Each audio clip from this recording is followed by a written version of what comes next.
Hi friends, അപ്പോൾ ഇന്ന് Friday ആണ് കേട്ടോ. അപ്പോൾ ഞാൻ പുതിയ റെസിപ്പീസൊക്കെ കണ്ടുപിടിക്കുന്ന ദിവസങ്ങളാണ്. കാരണം എന്തായാലും സ്പെഷ്യലായിരിക്കും ഫുഡ്.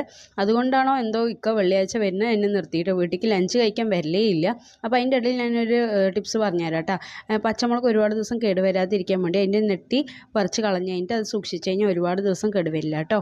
പിന്നെ ഞാനിത് വേഗം പണി ചെയ്യണം. അടുക്കളയിൽ കയറിയാലേ വല്ലതൊക്കെ കഴിക്കാൻ പറ്റുള്ളൂ. അങ്ങനെ നെയ്ച്ചോറ് ഉണ്ടാക്കട്ടെ, അതിൻ്റെ റെസിപ്പി പറഞ്ഞുതരാം. അപ്പോൾ ഒരു പാത്രത്തിൽ എണ്ണയും നെയ്യും കൂടെ ഒഴിച്ചിട്ട് അതിൽ പട്ട, ഗ്രാമ്പ്, ഏലക്ക ഇട്ട് കൊടുക്കുക. അതിൽ ഒരു സവാള നീളത്തിലരിഞ്ഞതും പുതിന, മല്ലിയില ഇട്ടിട്ട് നന്നായിട്ട് മിക്സ് ചെയ്ത് കൊടുക്കുക. അതിൽ 1 ടീസ്പൂൺ ഇഞ്ചി വെളുത്തുള്ളി പേസ്റ്റ് ഇട്ട് നന്നായിട്ട് മിക്സ് ചെയ്തിട്ട് കുതിർത്ത് വെച്ച അരി ഇട്ടിട്ട് നന്നായിട്ട് മിക്സ് ചെയ്ത് കൊടുക്കുക. അത് നന്നായിട്ട് വറുത്ത ശേഷം അതിലോട്ട് ആവശ്യമുള്ള വെള്ളം ഒഴിച്ചിട്ട് കുറച്ച് നന്നായി തിളച്ച ശേഷം വെള്ളം വറ്റി വരുമ്പോൾ ദമ്മ് ചെയ്ത് കഴിഞ്ഞാൽ അടിപൊളി നെയ്ച്ചോറ് റെഡി കേട്ടോ. ഞാൻ ഇങ്ങനെയാണ് മക്കൾക്ക് ഉണ്ടാക്കി കൊടുക്കുക. എല്ലാവരും ഒന്ന് ട്രൈ ചെയ്ത് നോക്കുക കേട്ടോ. അപ്പോൾ ഇത്രയേ ഉള്ളൂ കേട്ടോ. ഇന്ന് ഇങ്ങനെയൊക്കെയാണ് ദിവസങ്ങൾ പോയത്. അപ്പോൾ എല്ലാവർക്കും ഈ വീഡിയോ ഇഷ്ടപ്പെടാൻ ലൈക്ക് ചെയ്യുക, കമൻറ്റ് ചെയ്യുക, സബ്സ്ക്രൈബ് ചെയ്യുക. Thank you. വീണ്ടും കാണാം. ബൈ.